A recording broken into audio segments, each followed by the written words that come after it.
Hello everybody. In my most recent video, I made a guide for the sometimes wet and rainy race C that we have at Nurburgring. You may recall that I had an incredibly difficult time trying to record a race where I was able to showcase what the anti-meta car could do.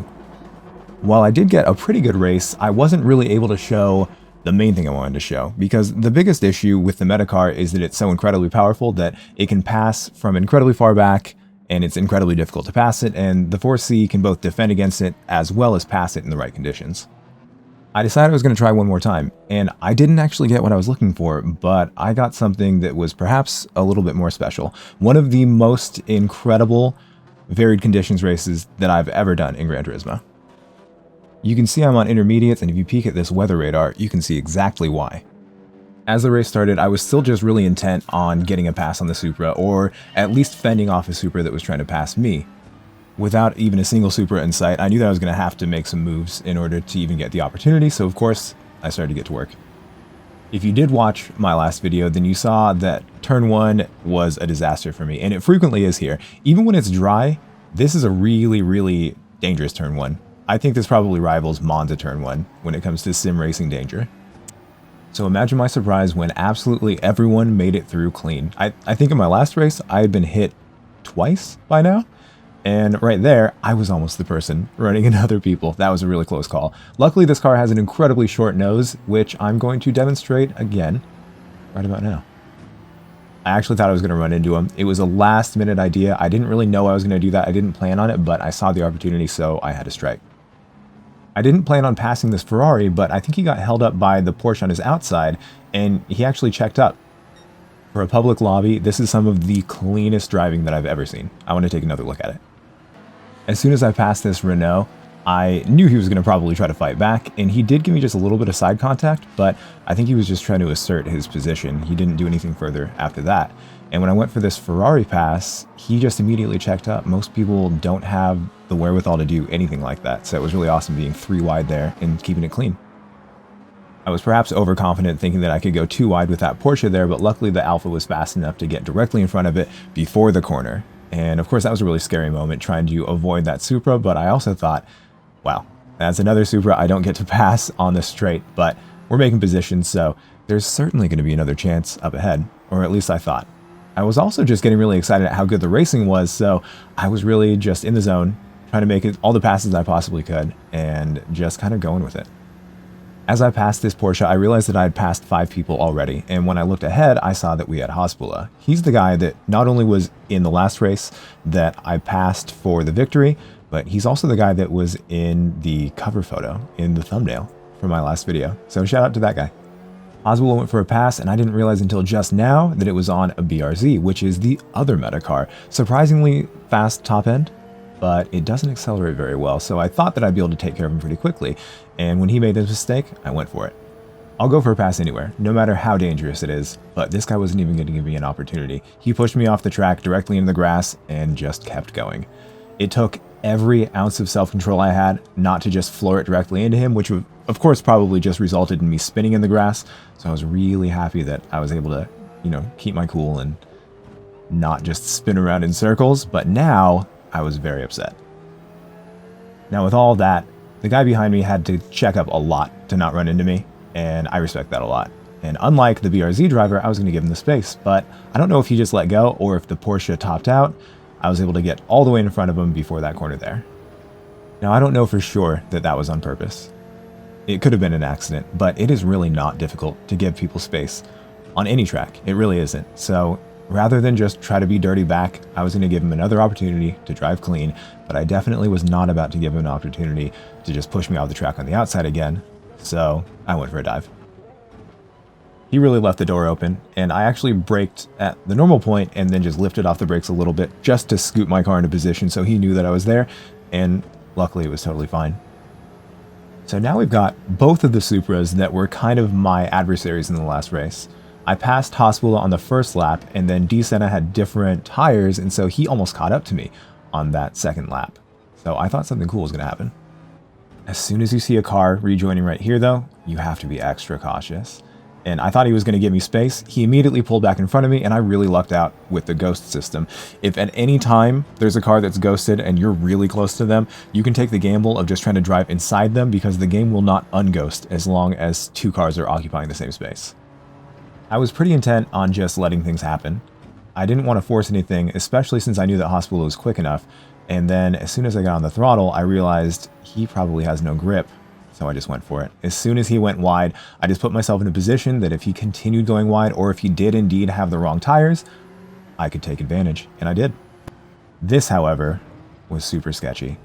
I felt bad initially because I ran directly into the back of him, but he was going incredibly slow on a relatively high-speed corner. And the fact of the matter is everyone behind me also ran into me, so I do think that it was up to S2K in the Porsche to maintain his speed. He was definitely on the wrong tires, but since it didn't put him off track and it didn't really do much more than damage my bumper, I decided to just continue pushing.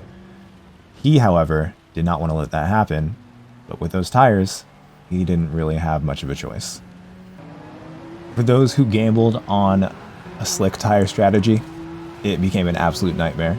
So it wasn't any kind of surprise that the Porsche wasn't able to fend me off when I had the intermediate tires. And the 4C itself is just a really incredible car. I did choose it for the anti-meta car for a reason, but it is just astonishing how much more grip this thing has, especially when it has the correct tires in the rain.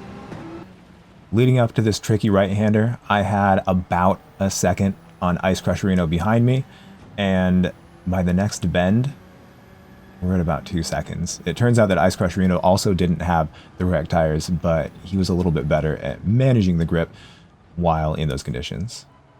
Now, since it is a variable condition race and it's not just a rainy race, what could happen is exactly what happened in my last video, in the anti-meta video. It's obviously incredibly rainy right now. You can see from the water meter that you definitely should not be on the slick tires, but if it dries up, there's still over an entire lap left. Right now, we're only halfway through the first of 2 laps. And that's where things got really interesting. By the time that we've gotten off the GP section of the track, it was already starting to dry up almost all the way. The drying line was starting to be visible, and that meant things were going to get pretty sketchy. It was a lot more sketchy for someone that was on the slick tires, but it was still pretty sketchy, even for me on the intermediate tires. A full lap in these conditions, in the dry, with the intermediate tires that are already pretty worn, could mean that I'm going to lose a lot of grip, and therefore a lot of pace. Plus, for anyone, of course the person chasing me, not just me, if anyone puts just one tire on a part of the wet track, rather than just staying entirely on the drying line, then a touch of the brakes could be absolutely disastrous. You might not know this, but the track water surface meter shows a live view of exactly how wet the track is as you're directly over it. Anytime you see it fluctuating a lot, jumping up and down, that means that you're probably going over a drying section of the track, or in the worst case, you're going over puddles. But luckily for us, it was just drying line and then parts of the track that are still wet. The specific car that was behind me, I actually wasn't paying any attention to what kind of car he was in, so I really didn't know what to expect. I didn't know if it was going to be a Supra that was going to be faster on the straight. I didn't know if it was just another handling car that would be fast pretty much everywhere else. I just had no clue. I was about 99% sure that he was on the slicks though, and if he was careful enough, he was going to be much, much faster than I was with the intermediates. I'd had a few races through the week where conditions were similar to this, and I made just a little bit of a mistake in putting the car directly off of the drying line. And with just even a single tire, like I said, if you put one single tire in the wet line and the rest of them are on the drying line, then it can make you spin immediately, and there's pretty much nothing you can do. You're just a passenger. I also knew that I had something like a 3 or 4 second lead against anyone else before he started creeping up, so I knew that of course he could be faster, and he absolutely was faster than I was in these conditions, so I started pushing as hard as I possibly could. It might be pretty hard to tell from this view, but you'll notice that I'm not really braking at 100%. I'm not giving it 100% throttle, and you might notice that I'm just kind of searching for grip. If you see me move the little red dot around, I'm making corrections, I'm searching for the grip. A lot of times when I was trying to push, I'd get understeer. I'd try to push and I was getting oversteer, so I started taking risks. Like on that curb before, I tried to just go straight over it. If I could find a curb where I didn't have to worry about turning and I could just kind of balance the car out with the throttle, then I was going to go straight over it. But for everything else, I was going to just try to keep it between the wet portions of the track. That's one of my absolute favorite parts of this, and it's not really unlike racing other people side by side. If you know exactly how fast you can go around a lot of these corners using all of the track, that's one thing. But when it comes to racing side by side with people, you have to be able to maintain the speed of your car and try to, of course, get an advantage over the cars that you're racing by placing your car in really unconventional places or unconventional angles, unconventional positions that you're really not used to as you're trying to figure out how to go fast on any given car and track combination. Now, the drawing line is, of course, supposed to be where the cars are going over the track, so it would make sense that they're on the racing line, but it doesn't always work out that way. And in Gran Turismo, it's actually predetermined, unfortunately. I wish it was more realistic in the way that the cars going over the certain parts of the track would be essentially drying it out because of the rain displacing tires, but that's not how it works. So when you get used to where the drawing line is, that's something that you should pay attention to. Luckily, you can also see it, because I definitely hadn't really memorized all the spots that were dry, but I was just relying on my vision at this point. Keep your eye on that track water surface meter that's down at the bottom left. It's almost entirely dry, but there are these little bits where it'll just peak up, and that's where things are a little bit scary.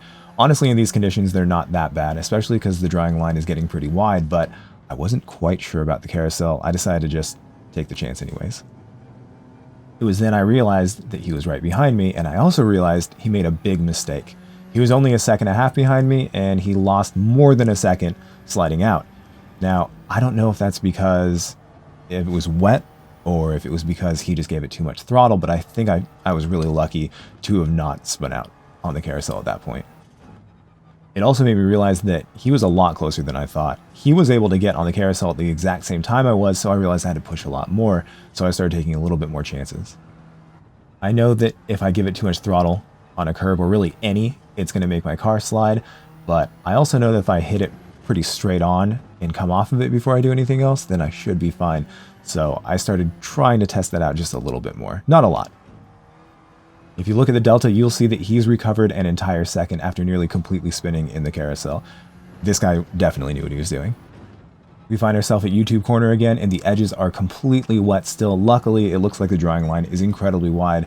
I realized immediately that this next corner, I usually go directly over the curb, and so I avoided it at the last second, which is good because you can actually see that there's a lot of moisture left directly on that curb. I think it would have been the end of my race if I went over it. I could see past the dip that it was dry, so I just went full speed like always. And then I realized this section, I usually almost just go straight over a lot of these curbs. So again, I had to modify my angles, modify my line, and yeah, it was scary. The stark difference in the drying line and the wet outer edges of the track are really, really put into focus when you can see that there's still water actually puddled in the grass on the outside of the track too. Only about 3 corners left, but there's a carousel up ahead. I really didn't know what to do, so I just went for it. Luckily, the whole thing was completely dry, but these last 2 corners, you have to really attack, and he was still gaining ground on me. I'm sure you've probably experienced this too, when you know you can't just relax, but if you make a single mistake, then you're just going to lose the race. So I continued pushing, but I definitely could have pushed a little bit harder. I thought that 1.8 seconds would be enough, and of course it was. There isn't a single car that would be able to get close enough, as I demonstrated in the last video. A Supra, even with 1.5 seconds gap between us, wasn't able to get even close enough to make it a pass attempt, so I was safe. I just had the thought in my mind, I don't know if the last corners are going to be safe. I don't know if there's going to be anything puddled up. I don't know if the drying line is going to be weird. So I wasn't quite relieved just yet. It was nice looking back and seeing that I had put a big gap between us, so I knew that the 4C was a good choice once again. And we just slowly made our way through the final corners, and that was that. It was really exciting, to be honest. It really had me at the edge of my seat because I thought I was just completely free when I made those passes on the first lap, and then as I was approaching the second lap, I saw this guy coming up closer and closer and closer. I didn't find out until just then he was in the Porsche, so it made 100% sense. The Porsche is incredible, even in the wet conditions. It's not super fast, it doesn't have a really good top end, but it can obviously handle the corners, even in the wet. And that guy did a really amazing job. That was a really fantastic race. Races like that really remind me why I love Gran Turismo 7. I really love what they've been doing with the wet weather races recently, and I hope they keep doing it. And I'm going to definitely spend all day doing this race tomorrow.